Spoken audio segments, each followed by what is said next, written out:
बड़दियों पाखे विश्वर सर्वबृहत धूपकाठी महाप्रभुंकर श्रीगुंडीचारा यात्रा रे गोटे धूपकाठी लगी थाए एवं बाहुड़ा यात्रा रे गोटे धूपकाठी लगी थाए एवं 10 फुट लंबार धूपकाठी आसी पहुंची गलानी। ये होचंती सेही महंत महाराज सेही साधु सन्यासी जे कि धूपकाठी लगई थांती 10 फुट लंबार धूपकाठी 1996 मसीहारू ए धूपकाठी से लगे आसुचंती एवं एबे मध्य एभली एक पैंडेमिक सिचुएशन ने मध्य से धूपकाठी लगेया पई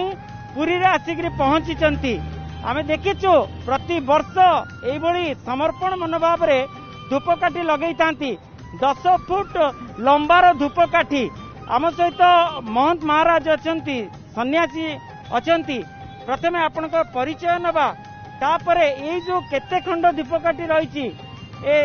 ये धूपकाठी टी कोन एवं ये जो लंबा धूपकाठी ए लंबा धूपकाठी केमिति लगेबे आपण। जय जगन्नाथ। ये अनंत कोटि ब्रह्मांडर मालिक महाप्रभु जगतरनाथ श्री जगन्नाथ चतुर्धामूर्ति कोटि कोटि दंडवत। आमे मानव भगवानंकर मानवीय लीला पाई बड़दाण्ड को जतबले महाप्रभु विजय करती सेतबले विश्वर भक्त माने आनंदित हो जाती किंतु ए महामारी करुणा कारण दीर्घ 2 वर्ष है गत वर्ष ए वर्ष 2021 मसीह महाप्रभुंकर घोष यात्रा बा गुंडीचा यात्रा भक्त शून्य भाव में होची जहाँ अति दुखर कारण। आमे आज जो महामारी पाइचंती ये मानवकृत बिना दोषरे दंड नाही कि बिना पापरे रोग नाही ये संसार नियम। आज मानव समाज अमानवीय हो जिबारु पापी हो जिबारु आज ये महामारी करुणा आसी प्रति 100 वर्ष थरे भगवान भक्त मानवंकर ए विषय को विचार करती जे भक्त माने केते पाप कले केते पुण्य कले से पापर प्रायश्चित पाई प्रति 100 वर्ष थरे महामारी आसंती से महामारी रो कारण आमे निजे आमे ए करथिबा कर्म को भोग करचंती। मु वर्तमान महाप्रभु जगन्नाथ को प्रार्थना करछि हे महाप्रभु ये मानव समाज आज अति व्यथित जाको भाषा रे कहियो बोलाई आज मान भक्त भगवान दूरे जाइचंती ताठार दुख कौन ये जीवन मूल्य कौन जाहो महाप्रभुंकर घोष यात्रा होती यहीटा बहुत बड़ आनंदर कथा। महाप्रभु ये घोष यात्रा भक्त मान एभली एक परिस्थिति अनुमति दिया तो ए धूपकाठी जलैया कारण ये धूपकाठी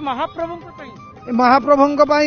काली आसिक महिषूर पहुंचले कटक आम कटक बांधिक मोटरसाइकल महिषूर धूपकाठी अत्यंत सुभाषित आज्ञा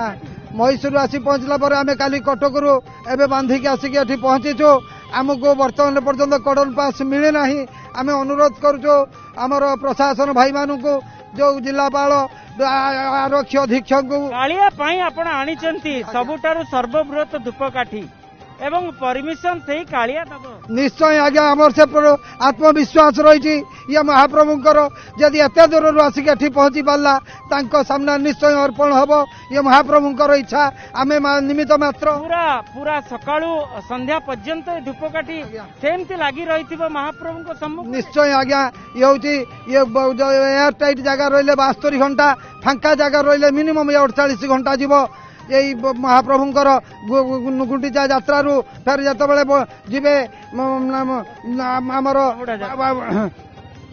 गुंडीचा मंदिर को बड़देव सिंहद्वार गुंडीचा मंदिर को सांगर भी धूप जीवे से समर्पित हो सरीवा पर्यंत फेर जो दिन गुंडीचा यात्रा ना बाहुड़ा यात्रा से दिन फेर यही बड़ धूप आउटी आसुचंती सी लगे सेठू आसवे फेर ठीक ये महाप्रभुंकर ये आज्ञा निर्देश खेला लीला आमे निमित्त मात्र केवल आमे समर्पित मनोभाव रे महाप्रभु गतिर एक समर्पण करबा हमर एतिकी कर्तव्य।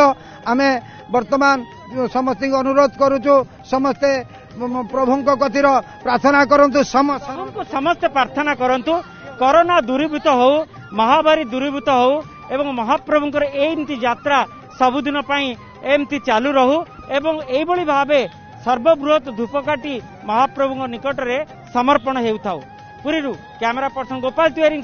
मधुसूदन मिश्र ओटीवी।